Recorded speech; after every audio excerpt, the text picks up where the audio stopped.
Hello everyone. Today we talk about how to fix the app of Discord. You will go to settings, then we click on apps. After that you will search the app Discord and you will click. Then you will on for stop. After that you will go to storage. Then we click on clear cache.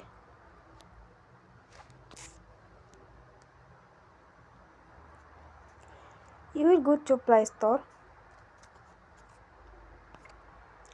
and you will update your app. Don't forget to support us